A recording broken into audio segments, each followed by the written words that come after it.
Hi, Dr. Reagan Robertson, CCO of Productive Dentist Academy here, and I have a question for you. Are you finding it hard to get your team aligned to your vision, but you know you deserve growth just like everybody else? That's why we've created the PDA Productivity Workshop.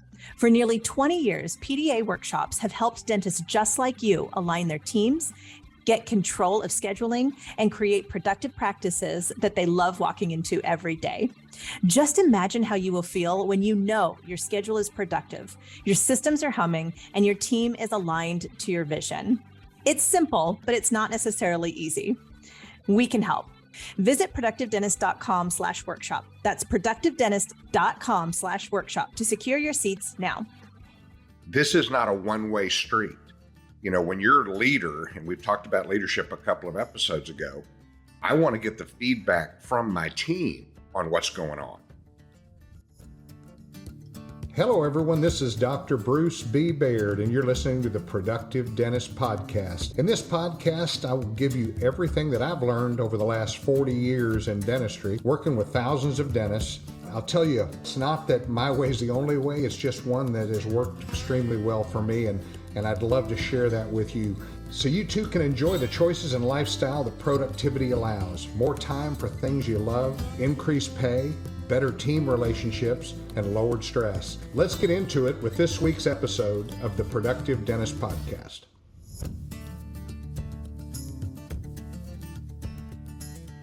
Hi, this is Dr. Bruce Baird with the Productive Dentist Podcast. And the topic that I want to talk about today is continuing education. And why do you go? Why do you go to CE? I know early on in my career, it was literally just because I just wanted to know more. I know some people go to CE just to get credits so that they can, because their state board says you have to go to CE. I really hesitate to go just to get credit hours. I know I've never done that in my career. So why do you go, and what is it you're hoping to take away from it? I see a lot of people in the past, and I'm a good example of that. I buy really good books, and then I read a little bit on them, and then they end up on my bookshelf. Now, I do read a lot, but I also buy a lot of books. Late night TV, ordering used to be the DVDs, the Tony Robbins tapes, the real estate tapes, all of that stuff. And you listen to one or two and it sits on your shelf. Well, I think that happens when dentists go to CE also. They're getting out of the office, and so they look at it as kind of, well, it's going to be nice. I can relax a little bit, see some friends.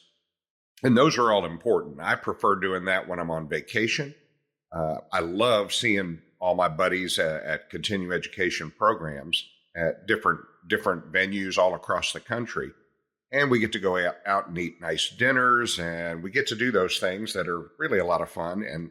And to me, that is creating relationships. I've learned as much at the bar and or at dinner from other dentists as I have at the seminars.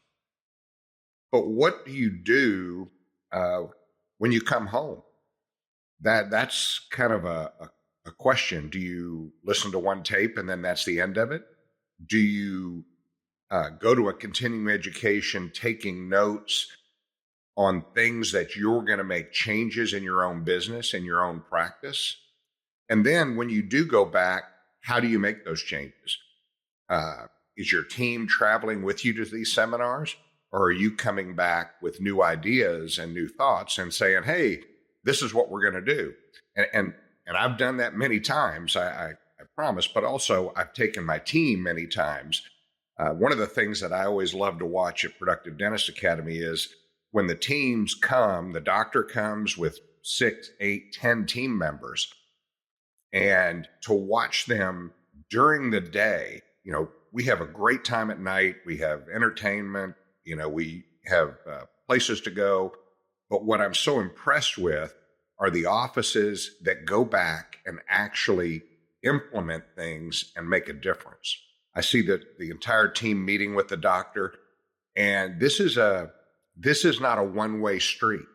When you're a leader, and we've talked about leadership a couple of episodes ago, I want to get the feedback from my team on what's going on. I want to hear what do they think also about the program, especially my team members that have been with me for any extended period of time. I love getting to hear their thoughts. Oh, I love that, what I heard. Or I was talking to another dental assistant or a treatment coordinator at our breakout. And boy, the breakout was great. And this is what I heard at that breakout. And so what you do is you have to take all the information and put it into some type of an implementation strategy.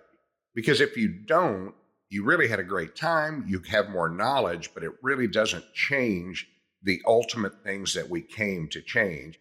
I love coming back and finding ways to be more efficient, finding ways to be more profitable, finding ways to have a better schedule, finding out ways to communicate with my team better, finding out ways to communicate with patients better.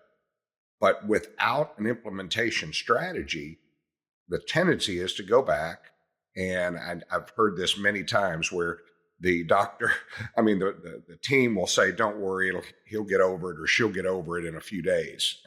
It's never going to change.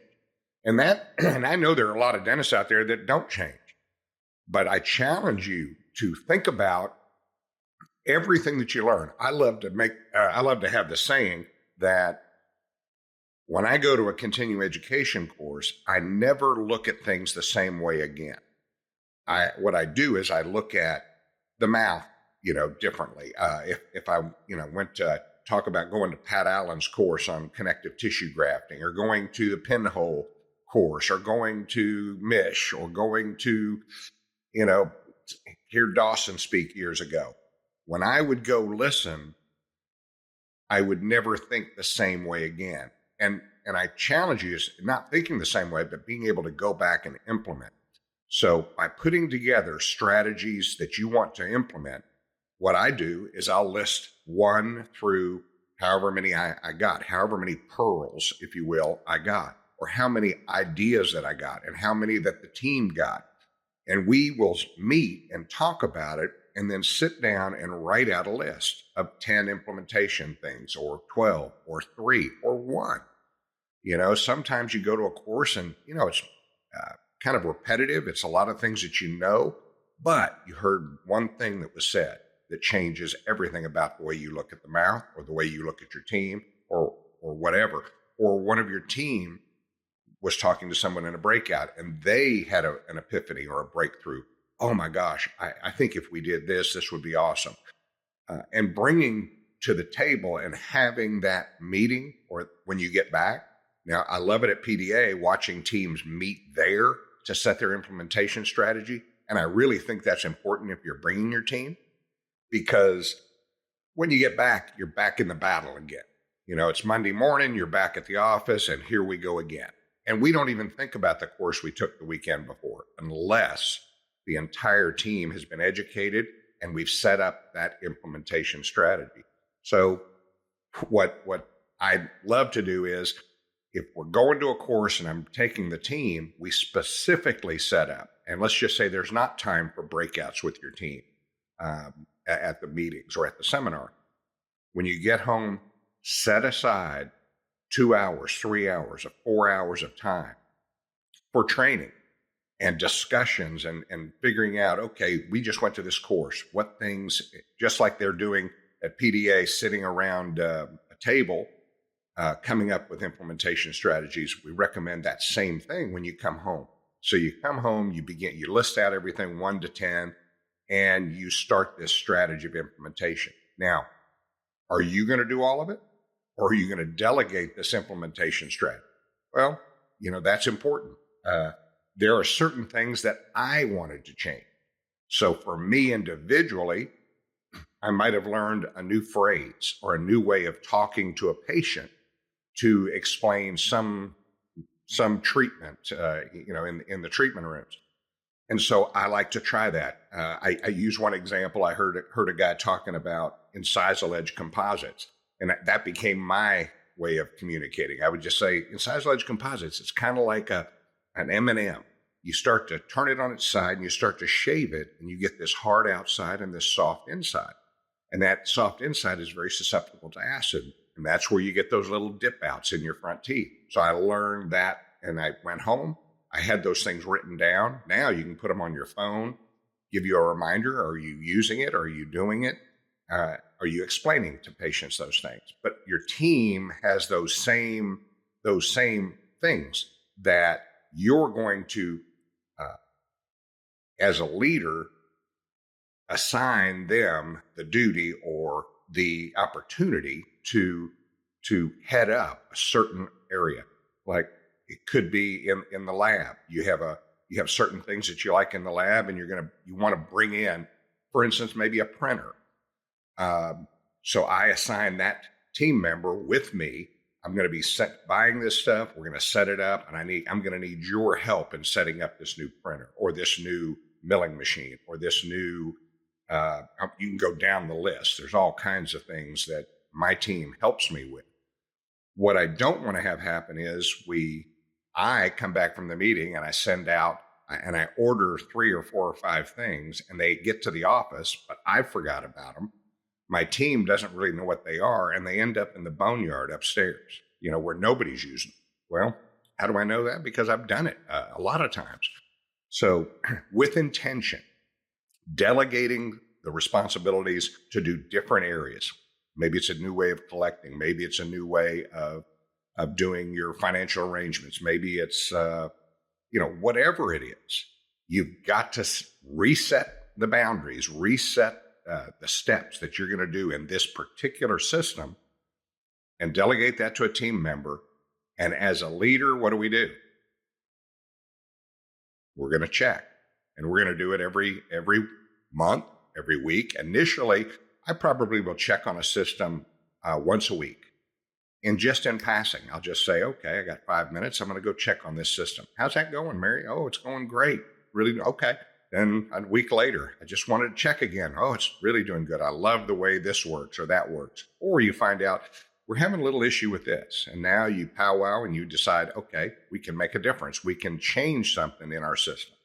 But these are the ways that as a leader, you come back from one of these meetings and you actually put the rubber to the road. I mean, you are actually going to make changes that you believe are going to make a better office and better communication with your team and your patients.